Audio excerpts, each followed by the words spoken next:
नमस्कार, मैं विनोद वैष्णव और आप सभी देख रहे हैं न्यूज़ 21 टीवी एवं पॉजिटिव न्यूज़। आज हम मौजूद हैं पलवल जिले जेजेपी के जिलाध्यक्ष हैं देवेंद्र सौरभ जी।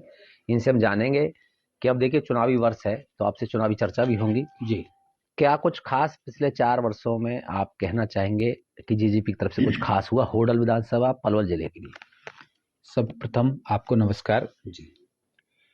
जननायक जनता पार्टी के द्वारा जनहित में किए गए कार्य आप सबके सामने हैं। जिस प्रकार से हमारा जनता जनार्दन ने 10 एमएलए को देकर जी। हमें सरकार में शामिल होने का मौका दिया और सरकार में शामिल होने का भी मुख्य उद्देश्य यही था कि अगर हम सरकार में शामिल रहेंगे तो अपनी समाज के लिए, अपनी जनता के लिए हम कुछ ऐसे काम कर पाएंगे जो समाज हित में हो। जी। ऐसे लोग जो जननायक जनता पार्टी से जुड़े हुए हैं उनके भी काम हो पाएंगे। वो अपने समाज के अंदर जाके ये कह पाएंगे कि हमने अपनी सरकार में शामिल होने की वजह से ये सब काम करने का हमने काम किए सर, हैं। सभी जगह सदस्यता अभियान है आपकी जेजेपी की तरफ से। जी। पलवल जिले की क्या स्थिति है सदस्यता अभियान में? सदस्यता अभियान जो है हमारे, जैसे हम पलवल की बात करें तो लगभग 265 के आसपास बूथ हैं और प्रत्येक बूथ पर हमें 25 मेंबर नए बनाने का टारगेट रखा गया है माननीय डॉक्टर अजय सिंह चौटाला जी के द्वारा। ऐसे ही हमारे हथीन के अंदर हैं लगभग 204 के आसपास बूथ हैं और होडल विधानसभा के अंदर लगभग 198 के आसपास बूथ हैं। तो लगभग इनको मिलाकर 16,700 कुछ बूथ वैसे बनते हैं जी। और प्रत्येक पे 25 मेंबर हमें बनाने हैं। तो लगभग 16,000 कुछ या 17,000 के आसपास टारगेट दिया है।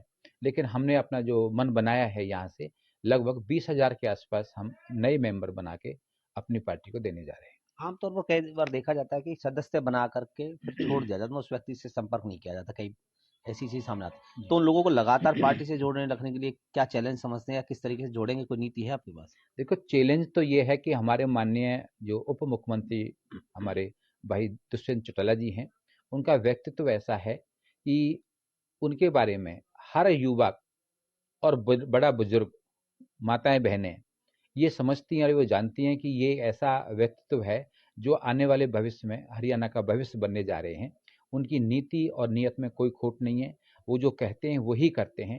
जैसा आपने देखा पिछले समय में उन्होंने कहा था कि भाई अगर हम सरकार में शामिल होंगे तो माता बहनों के लिए डिपो होल्डरों में भी हम आरक्षण देने का काम करेंगे। इतने कम हिस्सा सरकार के अंदर होने के बावजूद भी भाई दुष्यंत चौटाला जी ने अपनी सूझबूझ से वो काम करके दिखाया है। हमारी माता बहनों को सम्मान मिला है। इसी प्रकार उन्होंने पीछे कहा था युवाओं के लिए लगभग 75% आरक्षण हमारे प्राइवेट सेक्टर ने का काम किया।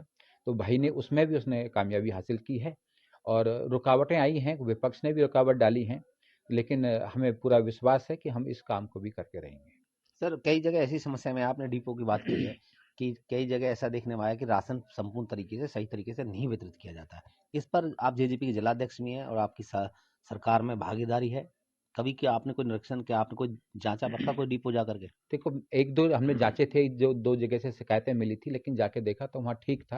लेकिन एक जो जहाँ कमियां हैं तो उनसे हम कहते भी हैं और उनको ये बोल के भी आए हैं कि अगर इस तरह की कोई बेकायदगी आप रखोगे तो आपके साथ में सख्त एक्शन भी लिया जाएगा।